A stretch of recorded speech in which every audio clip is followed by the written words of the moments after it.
Guys, masih zaman ya kuliah jurusan administrasi publik garing administrasi negara. Jadi di video kali ini kita bakal bahas jurusan administrasi publik garing administrasi negara. Apa sebenarnya jurusan administrasi publik ini dan gimana prospek masa depannya? Apa mereka cuma jadi staf tata usaha doang depannya? Jadi kali ini gue bakal bahas jurusan kuliah administrasi yang sebenarnya memang diciptakan untuk kalian yang punya aspirasi kerja di pemerintahan. Sebagai seorang yang latar belakang keluarganya itu PNS banget, gue itu nggak asing sama jurusan ini. Sebelum kita mulai video kali ini, di channel ini gue bahas soal konten edukasi, keuangan personal dan juga psikologi positif. Buat kalian yang merasa konten macam ini cocok buat kalian, jangan lupa buat subscribe channel ini ya. Dan juga buat kalian yang merasa video ini bermanfaat buat kalian atau mungkin teman kalian, yang pertama subscribe dulu channelnya, dan setelah itu share video ini ke teman kalian yang kira-kira membutuhkan video ini ya.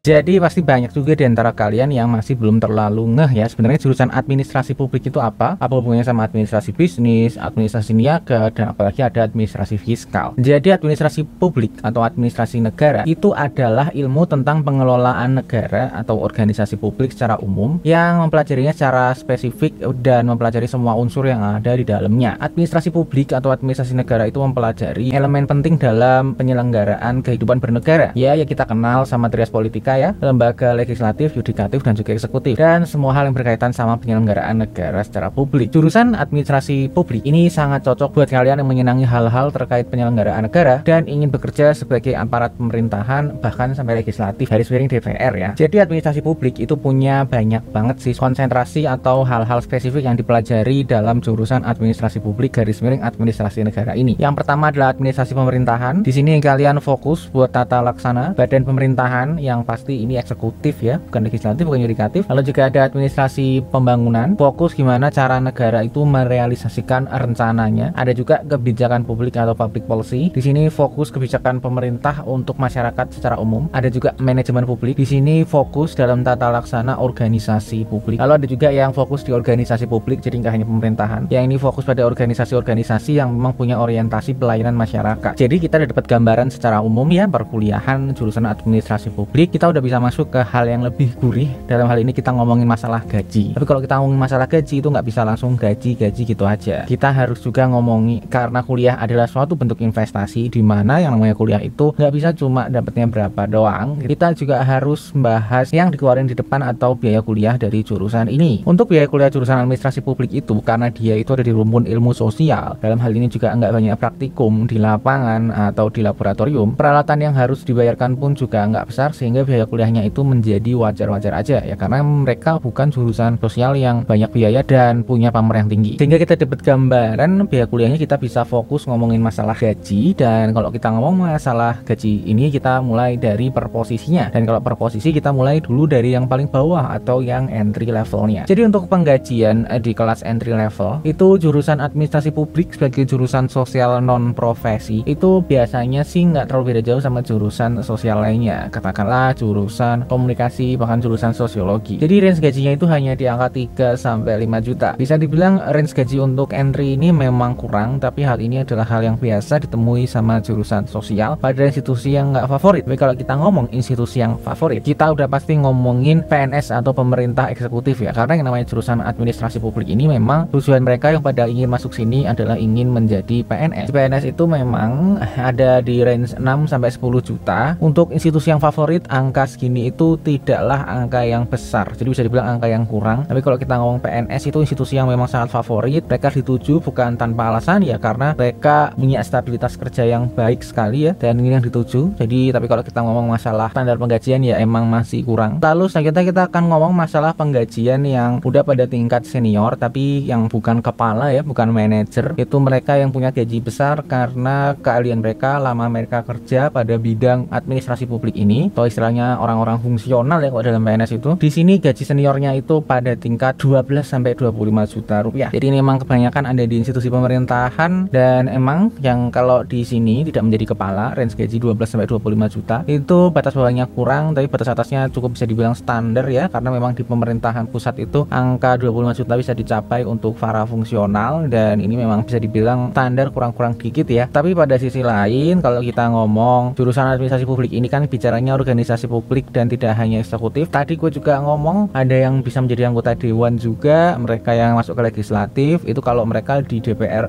RI itu mereka bisa mengantongi gaji lebih dari 80 juta rupiah per bulan ya. Biarpun begitu ya itu adalah salah satu karir yang dituju, tapi tidak harus berbackground administrasi publik. Nah di sini kita udah dapat bahasan untuk angka gaji per posisi. Kita bisa fokus ngomongin lagi yang gaji tapi keseluruhan atau istilahnya rata-rata semua lulusan administrasi publik. Ini kalau gaji rata-rata dari yang paling bawah ke yang paling atas itu mereka dapat rentang gaji cuma di angka 6,5 juta. Ini yang bawah diangkat sama yang atas pun angkanya hanya segini, jadi masih pada standar kurang. Sehingga kalau kita ngomong sih dari angka yang tadi ya, dari emang biaya kuliahnya itu nggak mahal, tapi untuk pembayarannya pun atau gaji mereka pun juga nggak mahal. Di beberapa kali ngomong juga mereka ada yang bicara gajinya kurang ya. Jadi kalau kita harus mendapatkan nilai penggajian dari jurusan administrasi publik ini, ya mereka dapat angka itu 6,6. Ya bisa dibilang gajinya emang rendah ya. Biarpun untuk sosial bisa dibilang ya hampir standar. Oke, selanjutnya kita akan bahas masalah kebahagiaan dari jurusan ini. Perlu kita bahas kenapa? Ya karena ada orang-orang yang gajinya itu sudah besar tapi mereka merasa tidak tertarik ya dengan pekerjaan mereka. Mereka merasa ingin resign besoknya kalau bisa dan nggak betah mereka ngantor dengan pekerjaan mereka saat ini, biarpun gaji mereka itu bisa dibilang ya nggak bersyukur kalau tahu gajinya. Di sisi lain ada orang-orang yang gajinya itu kecil tapi mereka merasa sangat suka mereka bekerja di situ. Katanya nggak apa-apa gua kerja di sini selama gua tetap mengerjakan apa yang gua kerjakan. Tapi kalau lihat gajinya orang kira-kira kok bisa ya orang mau kerja dengan gaji segitu doang. Itu semua adalah alasannya dari kebahagiaannya. Dimana kalau kebahagiaan ini akan gue bagi jadi dua sesuai acuan dari PySkill, itu adalah kebermaknaan atau meaningfulness dan juga satisfaction atau kepuasan. Kita mulai dari kebermaknaan dari jurusan ini. Jadi memang untuk administrasi publik ini lebih ke arah administrator ya. Jadi memang administrator ini lebih ke penggerak atau pembuat atau eksekutor sifatnya administrasi dan iya tentu aja di bidang pemerintahan. Nah dari sini gua ambil data dari kebermaknaan pekerjaan pengelola administrasi yang sifatnya umum ya, harus pemerintah. Nah di sini angka kebermaknaannya ada di angka 65. Itu bisa dibilang cukup mengingat pekerjaan mereka itu biarpun cukup dokumen heavy, tapi mereka itu pekerjaan yang tidak terlalu berat dan mereka juga memiliki strata yang cukup tinggi ya di masyarakat ya, di mana administrator ini nggak harus ke lapangan, nggak harus capek-capek, mereka tetap bisa makan, mereka puas dengan status mereka. Biarpun nggak tinggi banget, nggak terlalu bermakna, tapi bisa dibilang ya cukupan aja. Nah di sisi lain untuk kita ngomong kepuasan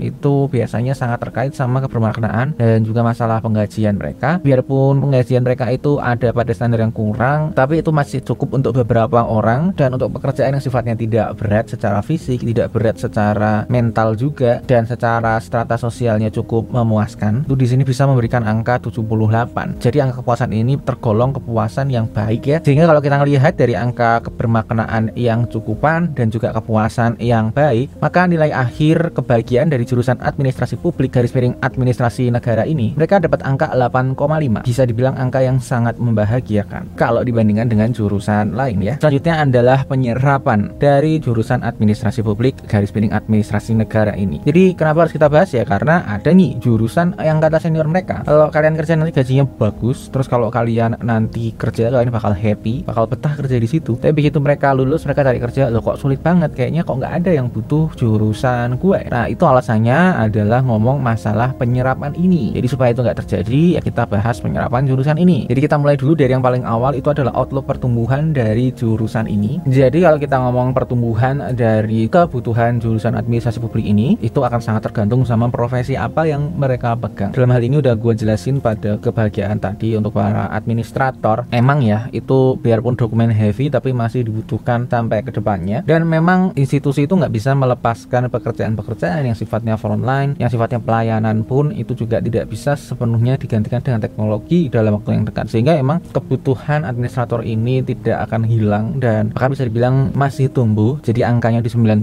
per tahun. Jadi masih rata-rata pertumbuhan dari kebutuhan jurusan ini. Nah selanjutnya kita akan bahas masa sekarangnya. Jadi masa sekarangnya gimana? Kita tinggal melihat angka pengangguran dari jurusan jurusan ini aja. Jadi kalau kita ngomong masalah pengangguran dari jurusan administrasi publik ini, itu angkanya ada di 4,3%. Emang bisa dibilang ini angka yang cukup memprihatinkan untuk kita ngomong masalah pengangguran. Karena ya memang kalau kita ngomong jurusan administrasi publik ini, ya sering banget gua bahas karena emang jurusan ini adalah jurusan yang biarpun praktis ilmunya tapi praktis di pemerintahan, dimana pemerintahan itu kan lebih banyaknya lari ke pegawai negeri sipil. Dan kalau kita ngomong lowongan pegawai negeri sipil, ya memang lowongannya itu sangat terbatas, tapi lulusan jurusan ini tuh sangat membeludak dan mereka agak sulit diterima selain di organisasi publik garis miring pemerintahannya. Kita cek aja lah kebenarannya gimana, apakah ada sih lowongan bebas yang membutuhkan jurusan administrasi publik ini. Yang pertama gue cek di Jobstreet yang istilahnya lebih merakyat, nggak ada. Dan kalau kita cek di LinkedIn yang istilahnya lebih ke minggrisan ya, atau yang lebih berkelas dikit lah, itu dengan kata kunci public administration, itu gue masih nemu 50 lowongan. Jadi emang lowongannya sangat terbatas, sangat kurang. Ini apa adanya ya, sehingga kita udah dapat gambaran untuk mereka penyerapannya itu sepertinya emang agak terbatas. Tapi biarpun terbatas, tetaplah mereka itu terserap ya, mereka bisa bekerja. Nah di sini ada pertanyaan, oke, mereka bekerja, lalu bekerjanya mereka itu di mana saat ini? Nah kalau kita ngomong masalah mereka bekerja di mana, itu kita ngomong industri mayoritas yang menyerap lulusan administrasi publik ini. Dan kalau kita ngomong masalah industri, ya kita ngomong segmennya aja lah ya. Nah kalau yang paling banyak menyerap lulusan administrasi publik yaitu organisasi publik ya. Ya ini organisasi-organisasi yang memang spesifik untuk pelayanan masyarakat, nggak harus pemerintahan aja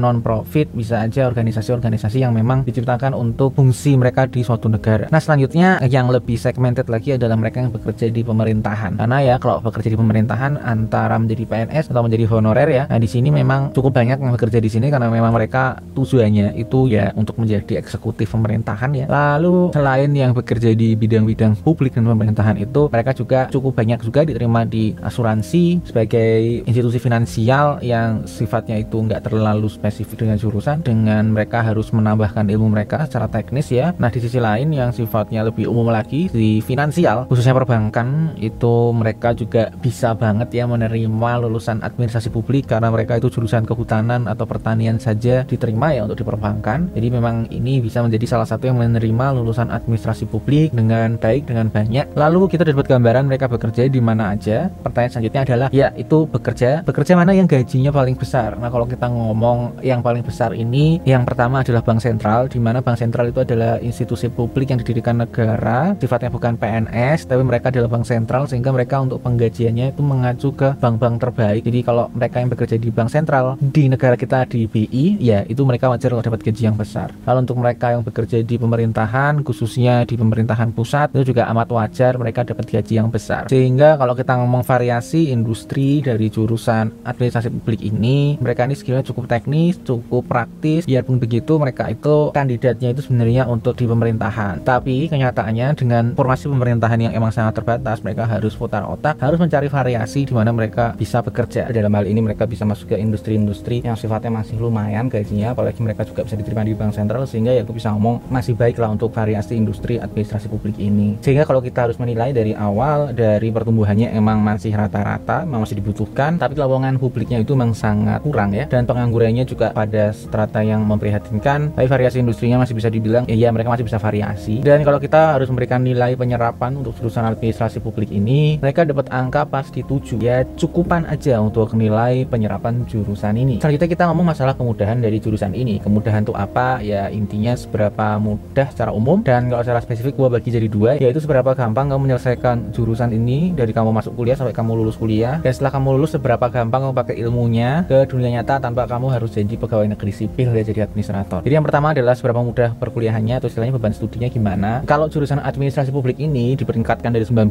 jurusan, mereka itu kesulitannya ada di urutan ke-69. Bisa dibilang jurusan ini tuh bukan jurusan yang sulit sama sekali. Tetangganya itu ada geografi di urutan ke-68 dan juga administrasi bisnis di urutan ke-71. Memang sifatnya itu benar-benar mempelajari teori-teori dan praktis yang dinalar aja. Jadi emang nggak sulit sama sekali untuk jurusan administrasi publik ini. Selanjutnya kita harus menjawab nih, mereka tuh kalau di luar mereka dengan ilmu mereka bisa jadi apa? Itu kan secara umum masyarakat taunya mereka lulusan sosial ya. Jadi nggak ada suatu hal lebih atau nilai lebih yang dianggap masyarakat. Tapi sebenarnya mereka yang ikatan dinas ya, masyarakat tahu kalau mereka itu ya akan jadi PNS. So, kalau nggak ikatan dinas ya udah. Nah selain menjadi para fungsional kebijakan, pemangku kebijakan, pembuat kebijakan, mereka itu bisa jadi apa aja sih di masyarakat. Yang pertama, mereka itu bisa ngambil profesi sebagai dosen. Jadi mereka pengajar di kampus akademisi. Tapi mereka itu pertama ya mereka harus kuliah minimal S2. Kalau kalau punya relasi harus S3 untuk jadi dosen. Ya mereka menjadi peneliti kebijakan yang mereka ilmunya itu digunakan untuk para pemerintahan nanti ke depannya. Terus mereka bisa menjadi PNS. Tapi PNS yang di sini tuh sifatnya bahkan di luar eksekutif itu mereka bisa. Jadi mereka di legislasi bisa, di yudikasi bisa. Ya PNS yang di luar bidang yang mereka pelajari selama di perkuliahan. Lalu mereka juga bisa jadi aktivis sosial karena mereka itu belajar juga secara organisasi publik yang kebanyakan non profit. Mereka bisa untuk satu tujuan tertentu menjadi aktivis di situ, bekerja di organisasi publik. Mereka juga dengan ilmu mereka bisa menjadi seorang jurnalis yang jurnalisnya itu bisa jadi lebih fokus di bidang politik, bidang pemerintahan. Tentu juga mereka bisa menjadi politisi yang tujuannya mereka masuk ke bidang pemerintahan atau bahkan jadi legislator. Jadi umumnya politisi secara umum ya, biasanya sih terafiliasi partai. Lalu mereka juga sesuai dengan industri yang gue sebutkan tadi, mereka bisa masuk ke industri finansial, misalnya di asuransi, perbankan, itu mereka bisa ya, biarpun tidak terlalu terkait tapi mereka bisa banget bidang ke sini karena mereka mempelajari hal-hal yang sifatnya administratif. Sehingga kalau kita melihat dari semua yang bisa diambil ya oleh lulusan administrasi publik, kalau mereka tidak mau menjadi administrator, mengurusi tata usaha suatu pemerintahan, ya mereka punya banget lah sebenarnya fleksibilitas untuk mengambil jalur yang di luar yang sebenarnya mereka ditujukan untuk itu. Jadi ya bisa dibilang fleksibilitasnya mudah ya. Sehingga kalau kita melihat dari awal tadi, di mana perkuliahan itu emang sama sekali nggak sulit dan juga fleksibilitasnya juga mudah. Jadi kalau kita harus memberikan nilai kemudahan untuk jurusan ini, ya mereka tuh dapat nilai angka 9 ya, kemudahan yang istimewa. Selanjutnya kita bahas yang terakhir yaitu keberlanjutan atau sustainability. Intinya seberapa aman di masa depan, di mana yang pertama gue bakal bahas adalah seberapa mudah kalian mencari pekerjaan yang aman dengan jurusan ini. Dan kemudian kita bisa merupakan gelombang otomasi di mana kedepannya itu ada ancaman penggantian oleh robot, dan di sini seberapa aman pekerjaan jurusan administrasi publik ini dengan kemungkinan otomasi tersebut. Nah yang pertama kita cari dulu seberapa mudah sih kalian mencari pekerjaan yang stabil dengan jurusan ini atau istilahnya stabilitas kerja dari jurusan ini. Jadi memang administrasi publik ini secara umum mereka itu kan ditujukan di pemerintahan dan institusi pemerintahan ya. Nah di sini itu mereka sebenarnya formasi administrasi publik itu termasuk formasi yang paling besar di pemerintahan. Tapi kenyataannya lulusan mereka itu lebih besar lagi dan institusi yang bisa dibilang cukup aman dan dituju itu jadi kalah jumlah, dan mereka yang nggak dapat roti di pemerintahan itu ya akan menjadi pekerja-pekerja yang sifatnya lepasan, tidak punya payung atau badan tempat bekerja yang stabil. Jadi ya aku bisa ngomong sih lowongnya emang paling banyak untuk pemerintahan ini administrasi publik, tapi tetap aja nggak cukup sehingga stabilitas kerjanya itu bisa dibilang ya sedang-sedang aja. Lalu kita bahas selanjutnya di mana kita bahas masalah otomasi tadi, berapa mungkin sih para administrator lulusan administrasi publik ini digantikan robot ke depannya. Jadi memang udah gua sering ngomong kalau administrator ini pekerjaan yang sangat heavy dengan dokumen, dan kalau untuk pekerjaan yang heavy dengan dokumen ini kedepannya kan kita akan semakin terdigitalisasi, di mana digitalisasi itu membuat semua dokumen juga diproses secara elektronik. Nah di sini administrator yang memang kalian mereka di dokumen aja itu akan sangat tersusap dengan penggantian atau otomasi. Tapi juga nggak bisa dipungkiri administrator itu nggak hanya sekedar dokumen-dokumen aja, mereka harus bisa mengolah data, tetap ada analitika di situ. Sehingga dari data yang gue dapatkan, para administrator ini kemungkinan otomasinya itu ada di 33%. Bisa dibilang ini cukup rawan ya, karena memang ada yang bisa diganti bahkan dalam waktu dekat, tapi ada yang sama sekali tidak mungkin diganti. Jadi masih cukup dilematis untuk kemungkinan otomasi dari jurusan administrasi publik ini. Dan kalau kita lihat dari awal tadi, keamanan kerja mereka itu emang sedang ya, bisa dibilang nggak aman-aman banget, tapi ya ada banget sih tempat kerja yang aman. Jadi sedang-sedang aja. Dan kalau kita ngomong kemungkinan otomasi itu digantikan robotnya, itu bisa dibilang rawan ya. Jadi memang pekerjaan yang sangat dokumen heavy, sehingga kalau kita harus memberikan nilai keberlanjutan dari jurusan ini, itu kita dapat angka di 7,3. Bisa dibilang dengan status mereka yang bisa aman bisa tidak, dan juga otomasi yang bisa digantikan juga bisa tidak, mereka itu sangat ngambang di bidang keberlanjutan ini. Dan ini bisa dibilang agak kurang berkelanjutan sih memang. Dan kita udah sampai di penghujung video kali ini. Dari review ini kita udah dapatkan gambaran nilai dari penggajian sampai keberlanjutan. Dan untuk itu kita juga sudah bisa mendapatkan nilai akhir dari jurusan ini. Dan kalau teman-teman pengen tahu nilai akhir dari jurusan administrasi publik _ administrasi negara, itu angkanya ada di 7,7. Jadi bisa dibilang emang so-so aja. Dan memang kalau kita harus melihat jurusan ini dari rating huruf atau tier group atau stratanya, jurusan ini itu dapat huruf di huruf C. Jadi review ini gua cukupkan. Kalau masih ada pertanyaan jangan malu-malu tulis aja di komentar. Kalau kamu merasa cocok dengan video ini, jangan lupa buat like video ini dan juga subscribe channel ini. Buat kalian yang merasa video ini nggak jalan dengan pikiran kalian, atau bahkan merasa video ini ofensif buat kalian, iya dislike aja, gua nggak masalah. Gua ucapin terima kasih buat kalian yang nonton video ini dari awal sampai akhir, dan see you in the next video. Bye bye.